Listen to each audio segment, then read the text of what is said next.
The first time I heard the knock on my door at 7 in the morning, I thought someone had died because nobody shows up that early unless it's an emergency or they're completely insane.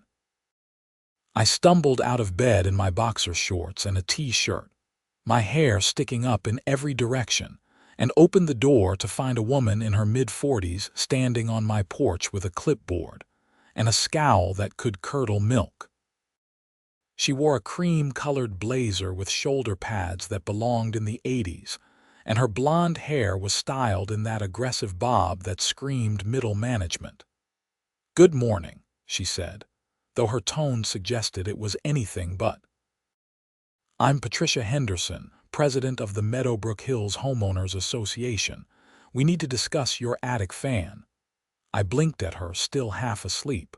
"My what? Your attic fan? The one you had installed last week. It's violating noise ordinances." She tapped her pen against the clipboard with sharp, deliberate movements. I rubbed my eyes and tried to process what she was saying. I had indeed installed an attic fan the previous week. Living in Phoenix, Arizona, where summer temperatures regularly hit 115 degrees, I'd invested in a system that would help distribute the heat more evenly throughout my house during winter and pull hot air out during summer. The HVAC guy had recommended it, saying it would cut my energy bills in half. "I don't understand," I said. "It's barely audible inside my house. How could it possibly be bothering anyone?" Patricia's expression hardened. "Mr. Oliver Jensen, I've been standing outside your property for the past 30 minutes with a decibel meter. That fan exceeds our community standards by 3 decibels. 3 decibels. That's nothing. That's like the difference between a whisper and a quiet conversation. The HOA bylaws are very clear. Section 7, subsection 4, paragraph 2 states that any mechanical device installed on the exterior or in the attic space of a home cannot exceed 45 decibels as measured from the property line." I leaned against the door frame. "Lady, it's 7 in the morning. Can we do this at a reasonable hour? I'm on my way to work, which is why I came early. You'll be receiving a formal citation in the mail. You have 2 weeks to remedy the situation or face daily fines of $100. She turned on her heel and walked back down my driveway, her sensible pumps clicking against the concrete. I closed the door and stood there for a moment, trying to understand what had just happened. I'd moved into this house in Meadowbrook Hills 6 months ago. It was a nice suburban development in the northern part of Phoenix, near Desert Ridge. The houses were all relatively new, built within the last 10 years, with desert landscaping and that southwestern adobe style that tourists found charming. When I'd bought the place, the real estate agent had mentioned the HOA but assured me they were very reasonable and mostly concerned with keeping property values up. I should have known better. I'd heard the horror stories about HOAs from friends and colleagues, but I'd been desperate to get out of my cramped apartment and into a real house. I worked as a software engineer for a tech company downtown, and after years of saving, I'd finally had enough for a down payment. The formal citation arrived 3 days later, just as Patricia had promised. It was a thick envelope containing a 5-page letter detailing my violation, complete with time-stamped photographs of my house and charts showing decibel readings taken at various points along my property line. The measurements showed readings between 46 and 48 decibels, consistently above their 45 decibel threshold.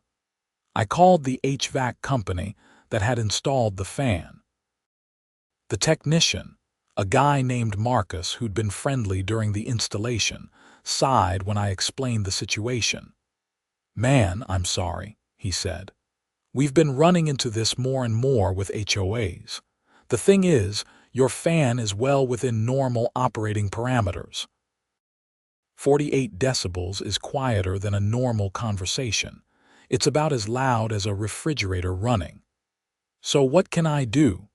You could add more sound insulation around the fan housing, but honestly, I don't think it'll make much difference. We're talking about maybe dropping it by 1 or 2 decibels at most. These fans aren't designed to be completely silent. They need airflow to function. I thanked him and hung up, feeling the first stirrings of real anger. I wasn't some deadbeat homeowner blasting music at all hours or letting my yard turn into a jungle. I was maintaining my property, trying to make energy-efficient improvements and getting harassed for it. The next evening, I decided to attend the HOA meeting. According to the newsletter that came with my citation, meetings were held on the second Tuesday of each month at 7 o'clock in the community center, a bland single-story building near the neighborhood entrance. I arrived 15 minutes early and found about 30 other residents already there, most of them looking as thrilled to be present as I felt. The room had that generic community center smell of old coffee and cleaning products. Folding chairs were arranged in rows facing a long table where Patricia and 4 other board members sat. I recognized one of them, Doug Morris, who lived 2 streets over. We talked a few times while getting our mail. He seemed like a reasonable guy, a retired accountant who spent most of his time working on his vintage car collection. The other board members were strangers to me. A thin man in his 60s named Robert Chen, a heavy-set woman named Linda Morrison, and a younger guy who couldn't have been more than 30, named Kyle Patterson. Patricia called the meeting to order at 7 sharp, running through the usual business with military efficiency. They discussed the landscaping contract for the common areas, approved the budget for repainting the community center, and reviewed violations from the previous month. There were surprisingly many. Someone had left their trash cans visible from the street past noon on trash day. Someone else had planted flowers that weren't on the approved list, and another resident had painted their front door a shade of brown that was deemed too dark. When they got to my case, Patricia's voice took on a particular edge. We have a situation with a property on Desert Willow Drive. The homeowner installed an attic fan without prior approval from the Architectural Review Committee, and the device exceeds our noise limitations. I raised my hand. I'm here, Oliver Jensen, and I'd like to address this. Patricia looked at me with barely concealed irritation. Mr. Jensen, I wasn't aware you planned to attend this evening. It's a public meeting, isn't it? I stood up and moved to the front of the room. I want to explain why I think this citation is unreasonable. The measurements speak for themselves. 3 decibels over your limit. That's barely perceptible to the human ear.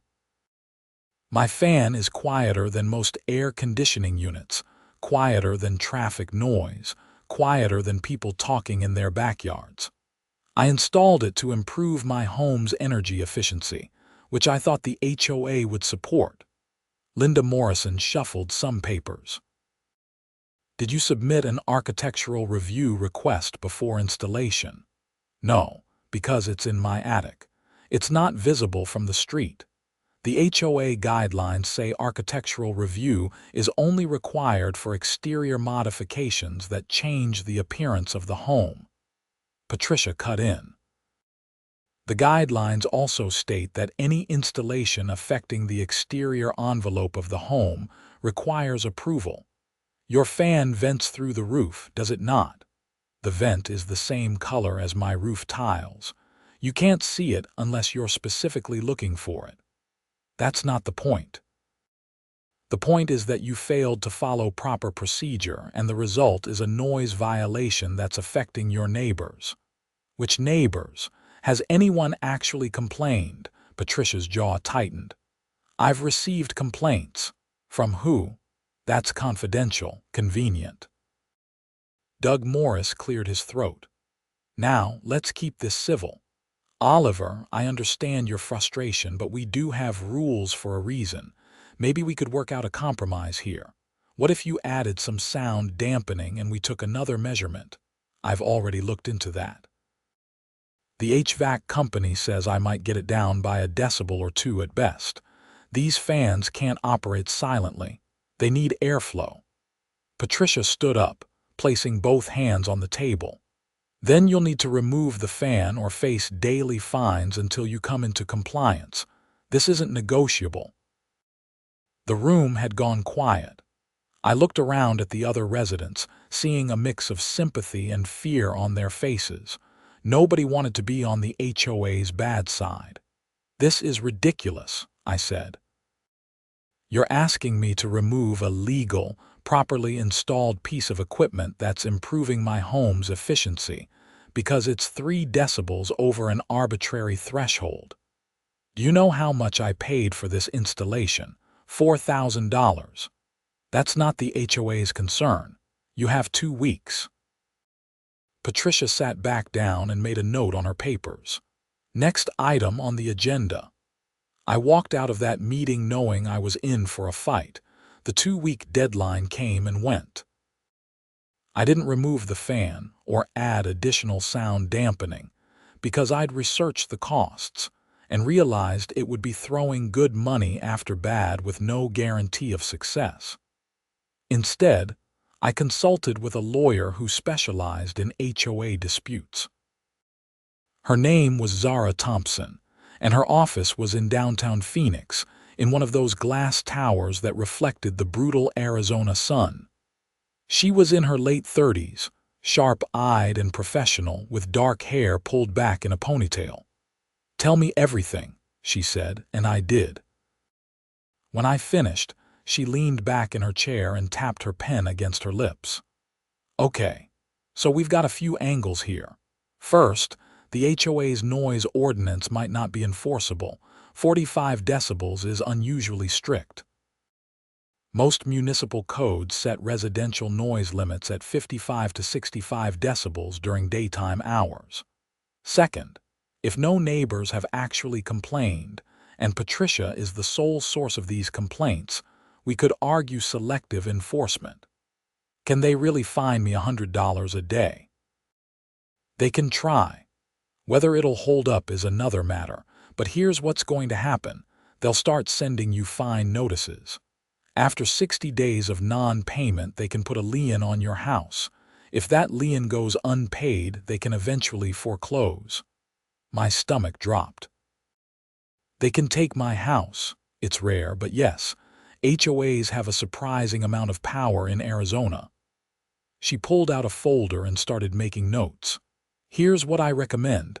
Let them start the fine process. Document everything. Keep records of the notices. Take your own noise measurements, and try to talk to your neighbors to see if any of them are actually bothered by the fan. In the meantime, I'll draft a response to their citation challenging the enforcement on several grounds. I left her office feeling simultaneously better and worse. Better because I had someone in my corner who knew what they were doing. Worse because I was now paying $250 an hour for legal representation in a dispute over an attic fan. The fines started arriving like clockwork. Every week, I'd get a notice in the mail stating that I owed another $700. After a month, the total was up to $3,000. After 2 months, $6,000. The notices became increasingly threatening, with bold red text warning me about liens and foreclosure. I spent my evenings knocking on neighbors' doors. Most of them were sympathetic but reluctant to get involved. Nobody wanted to cross the HOA. A few people told me they couldn't even hear my fan. One guy, a retired veteran named Tom who lived directly across the street, got angry on my behalf. "This is exactly the kind of petty tyranny I fought against," he said, standing on his porch with his arms crossed. "Patricia's been on a power trip since she got elected. Last year she tried to fine me because my flag was supposedly the wrong size. I had to pull out the federal flag code to shut her up. Would you be willing to sign a statement saying you can't hear my fan? Absolutely. And I'll do you one better. I'll come to the next meeting and say it in person. True to his word, Tom showed up at the next HOA meeting along with 3 other neighbors I'd spoken to. When the board opened the floor to public comments, Tom stood up and delivered a passionate speech about property rights and reasonable accommodation. The other neighbors backed him up, stating they'd never heard my fan and saw no reason for the fines. Patricia listened with an expression of strained patience, then responded with a smile that didn't reach her eyes. We appreciate the input, but the measurements don't lie. The fan exceeds our noise standards, regardless of whether individuals perceive it as bothersome. Standards exist for everyone's benefit. Robert Chen, the thin man on the board, spoke up. I have to say, Patricia, I'm not sure this is the hill we want to die on. If the neighbors aren't complaining and the noise is marginal, maybe we should reconsider. The rules are the rules, Robert. If we make exceptions, where does it end? But we've made exceptions before, Doug Morris added. Remember when the Hendersons wanted to install solar panels? Those weren't on the approved list, but we voted to allow them. Patricia's face flushed. That was different. Solar panels benefit the environment. So does an energy-efficient attic fan, I called out from my seat. You're out of order, Mr. Jensen. The meeting devolved from there. 2 of the board members seemed inclined to drop the issue, but Patricia and Linda Morrison held firm. Kyle Patterson, the youngest board member, barely spoke, mostly looking at his phone. The final vote on whether to continue enforcement ended in a 3-2 split, with Patricia, Linda, and Kyle voting to proceed with fines. By month 3, I owed $9,000 in fines. Zara had filed a formal response with the HOA, challenging their authority to enforce the noise standard and requesting arbitration. The HOA's lawyer responded with a letter stating they had every right to enforce their rules and that arbitration was unnecessary. Then things took a weird turn. I came home from work one evening in late March to find Patricia standing in my backyard. Not near the fence line, not at my gate, but actually in my backyard, holding what looked like a professional sound meter up toward my roof. What the hell are you doing? I shouted, dropping my briefcase on the patio. She spun around, startled. I'm conducting a noise assessment. You're trespassing. Get off my property right now. I have every right as HOA president to inspect properties for violations. No, you don't. Not without my permission and not without notice. This is private property. I pulled out my phone and started recording. I'm asking you one more time to leave, and if you don't, I'm calling the police. Patricia's face went through several shades of red before she stalked past me toward the side gate. This is going in my report. Homeowner was uncooperative and hostile, and your trespassing is going in mine. After she left, I immediately called Zara. She was delighted. Oh, this is good. This is very good. File a police report right now tonight. Even if they don't do anything, we want that documentation. She had no legal right to enter your property without permission. I drove to the Phoenix Police Department's Desert Horizon precinct and filed a report. The officer who took my statement was sympathetic but realistic. We can document this.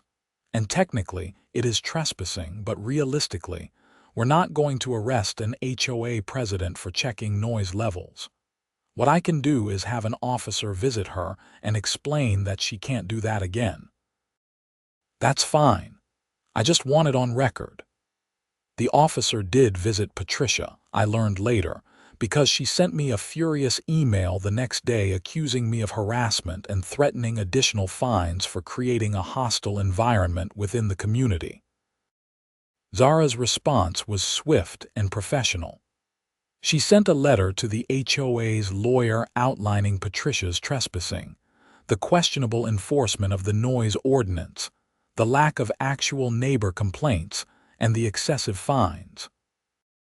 She also included a demand that all fines be dropped and threatened a lawsuit for harassment if the HOA continued their actions. For about 2 weeks, things went quiet. Then I received notice of an emergency HOA meeting to discuss ongoing enforcement issues. The meeting was packed. Word had spread through the neighborhood about my situation, and apparently, I wasn't the only one who'd had problems with Patricia's enforcement style. The room was standing room only, with at least 50 residents present. Patricia called the meeting to order, but before she could start her agenda, a woman I didn't know stood up. "I'd like to make a motion to recall the board president," she said clearly. The room erupted. Patricia banged her gavel demanding order, but people were already shouting their support. It turned out that during her 2-year tenure, Patricia had racked up quite a list of grievances: excessive fines for minor violations, selective enforcement of rules, intimidation tactics, and general abuse of power. Tom stood up and shared his flag story. Another neighbor talked about being fined for having the wrong shade of gravel in his landscaping. A woman near the back described how Patricia had tried to prevent her from installing a wheelchair ramp for her disabled mother, claiming it violated the architectural standards. Doug Morris finally stood up. "Folks, let's do this properly. According to our bylaws, a recall petition requires signatures from 20% of homeowners. If someone wants to organize that, I'll support it. But right now, we need to address the immediate issue. Oliver, would you like to speak?" I walked to the front of the room, feeling dozens of eyes on me. I'm not trying to be a problem neighbor. I installed an attic fan to make my home more energy efficient. The fan is barely audible, operates within normal parameters, and isn't bothering anyone except apparently the HOA president. I've received over $9,000 in fines for exceeding a noise standard by 3 decibels. 3. That's less than the difference between a quiet room and a quiet conversation. I pulled out my phone and played a video I'd recorded. "This is what my fan sounds like from the property line. Listen." The room went silent as the video played. You could hear birds chirping, a car passing in the distance, and a very faint humming that could have been anything. "That's it," I said. "That's what I'm being fined $9,000 for." Patricia tried to respond, but the room had turned against her. People were calling for a vote to drop the fines. Robert Chen made the motion. Doug Morris seconded it, and even Kyle Patterson voted in favor. The final vote was 4-1, with only Patricia voting to continue enforcement. "This is a mistake," Patricia said, her voice shaking with anger. "You're setting a precedent that homeowners can ignore our rules whenever they want." "No," Doug Morris said gently. "We're setting a precedent that enforcement should be reasonable and proportionate. There's a difference." The fines were officially dropped, and I felt like I could breathe again. But the story wasn't over. A recall petition started circulating the next day. Within a week, it had the required signatures. The special election was scheduled for May, and Patricia fought it viciously. She sent out mass emails to all homeowners, claiming the recall was orchestrated by a small group of troublemakers who wanted to turn the neighborhood into a lawless mess. She held a meeting at her house for her supporters, trying to rally votes, but she'd made too many enemies. When the election happened, the turnout was the highest in Meadowbrook Hills history. Patricia lost by a landslide, receiving only 18% of the vote. Doug Morris was elected the new president, and one of his first acts was to review all of Patricia's enforcement actions from the previous 2 years. They found dozens of questionable fines, several cases of selective enforcement, and multiple instances of her exceeding her authority. I thought that was the end of it. I was wrong. In June, I came home to find my front door slightly ajar. My heart pounded as I pushed it open carefully, half expecting to find a burglar inside. Instead, I found my house had been ransacked, but nothing appeared to be stolen. Drawers were pulled open, cushions were overturned, and papers were scattered everywhere. My laptop was still on my desk. My TV was still on the wall, and my wallet was still where I'd left it. I called the police immediately. 2 officers arrived and took a report, noting the strange nature of the break-in. Usually burglars are after electronics, jewelry, cash, one officer said, looking around my living room. This looks more like someone was searching for something specific. But what? That's when I noticed my filing cabinet in the home office was open, and the folder containing all my HOA documents was gone. Everything. The original citations, the fine notices, my communications with Zara, the police report about Patricia's trespassing. "Son of a bitch," I muttered. The officer looked over. "Find something. My HOA documents are gone, all of them." The officers exchanged glances. "You said you had issues with your HOA," I explained the whole situation. They took detailed notes and said they'd investigate, but I could see they thought it was a long shot. I called Zara immediately after the police left. "Don't worry," she said. "I have copies of everything, and if someone stole those documents, they're in for a surprise because it's not going to help them. Everything we filed is on official record. But who would want my HOA documents?" The answer seemed obvious, but I couldn't quite believe it. 2 days later, I was proven right. I'd set up a security camera after the break-in, one of those smart doorbell cameras that recorded continuously. At 2 in the morning, the camera caught Patricia trying to enter my backyard through the side gate.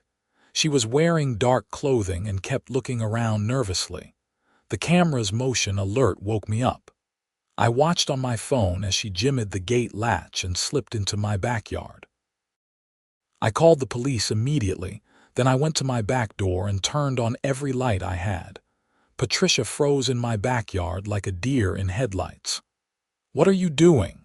I shouted through the sliding glass door. She didn't answer, just turned and ran for the gate.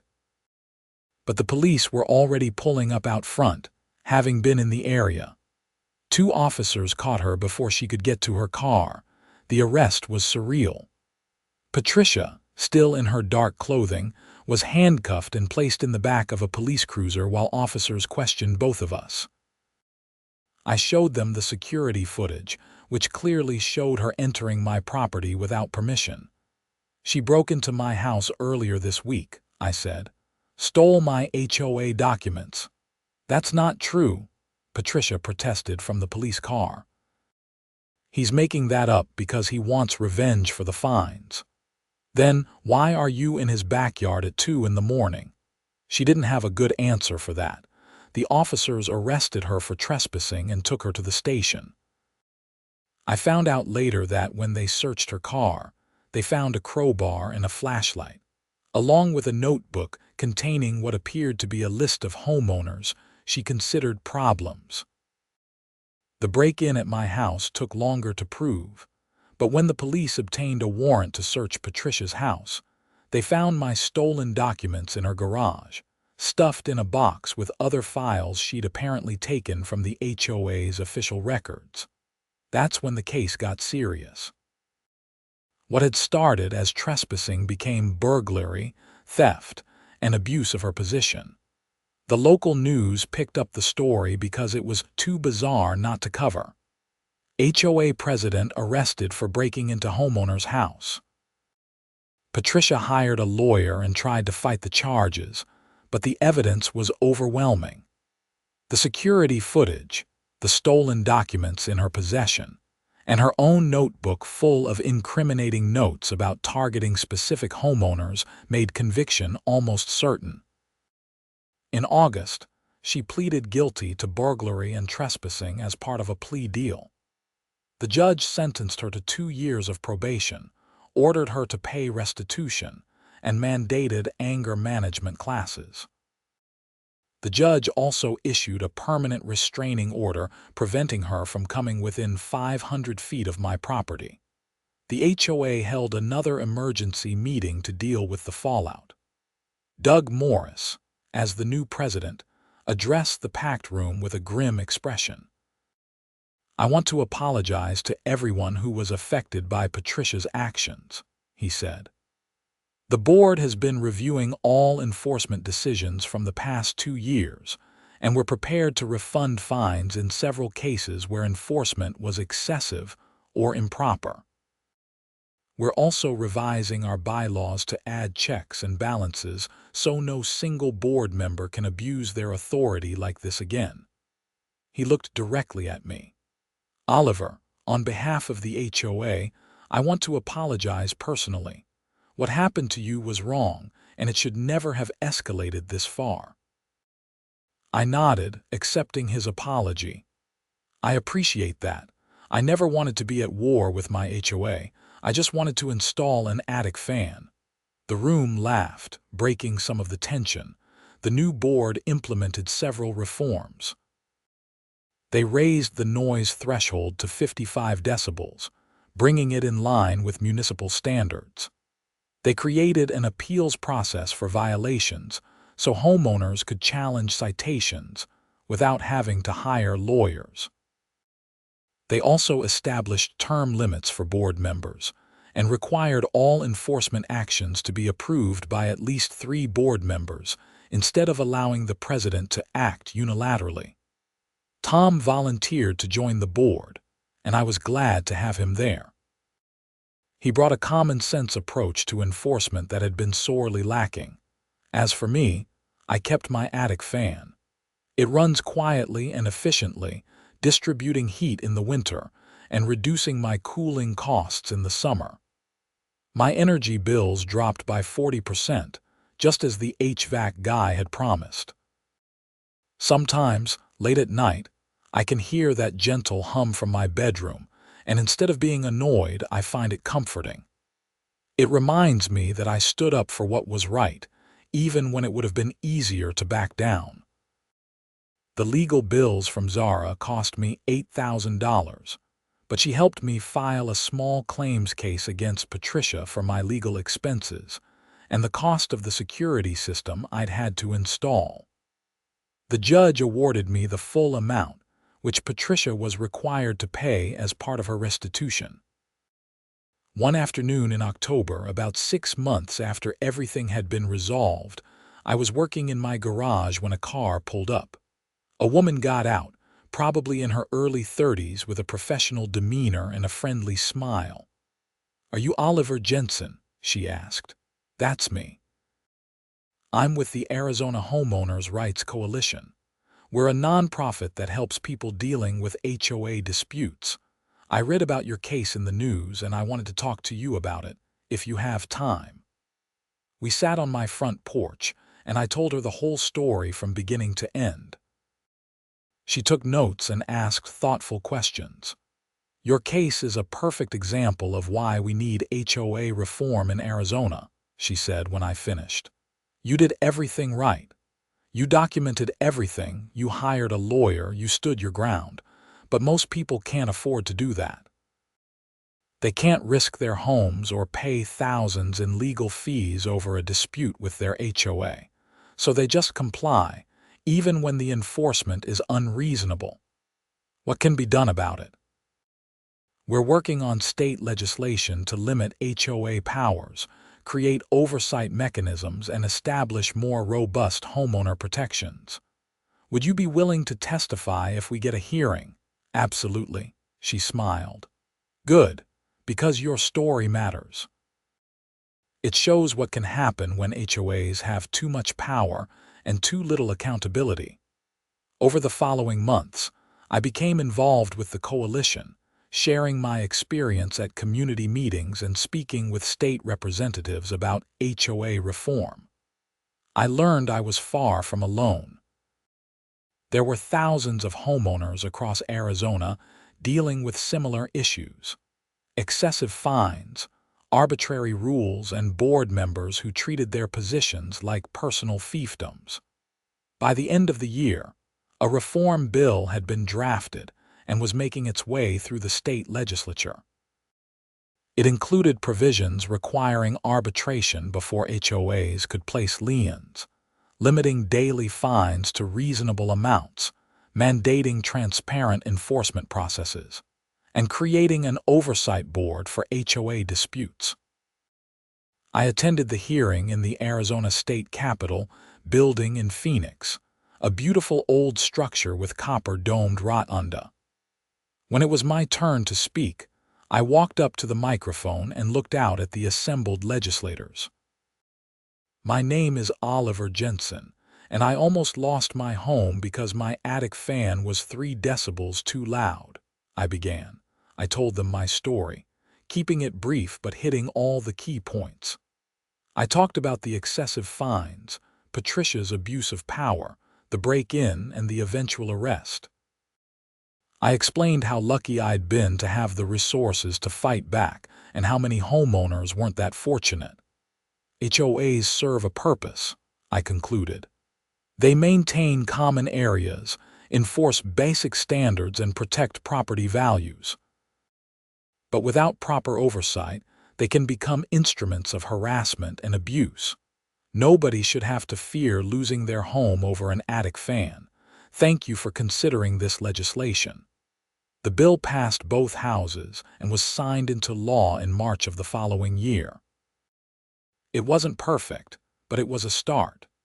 HOAs in Arizona now had to follow stricter guidelines, and homeowners had more tools to protect themselves. Life in Meadowbrook Hills settled into a peaceful routine. The new HOA board was reasonable and responsive. They still enforced rules, but with common sense and proportionality. When someone's tree grew too tall and needed trimming, they got a friendly reminder, not an immediate fine. When a homeowner wanted to make modifications, the architectural review process was quick and fair. I even ended up joining the board myself after Doug Morris stepped down due to health issues. I figured if I was going to complain about HOA governance, I should be willing to help improve it. Serving on the board gave me a new appreciation for how difficult it could be to balance individual property rights with community standards. But it also reinforced my belief that the key was treating people with respect and addressing problems with cooperation rather than confrontation. Tom became my closest friend in the neighborhood. We'd get together every weekend to work on projects, his vintage cars and my various home improvements. He loved to tell the story of my attic fan battle to anyone who'd listen, always ending with, "And that's why you stand up to petty tyrants." Patricia disappeared from the neighborhood after her conviction.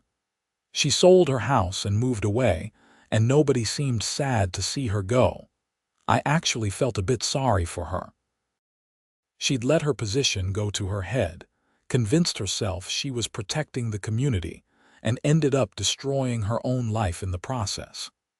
It was a cautionary tale about how power, even the small power of an HOA president, could corrupt. My attic fan is still running strong 3 years later. The HVAC company was right. It's been one of the best investments I made in the house. During summer, it pulls the hot air out of the attic before it can heat up the rest of the house. In winter, it helps distribute the warm air evenly, so I don't have cold spots in the bedrooms. My energy bills remain low, and the house is comfortable year-round. Sometimes new residents in the neighborhood hear about what happened and ask me for the story. I tell them, usually over a beer on someone's back patio, and it always generates lively discussion about HOAs, property rights, and the importance of reasonable governance. The Arizona HOA reform law inspired similar legislation in other states. The coalition that interviewed me expanded nationwide, helping homeowners across the country fight back against abusive HOA practices. My case became a teaching example in HOA management courses, a cautionary tale for board members about what not to do. Zara and I stayed in touch.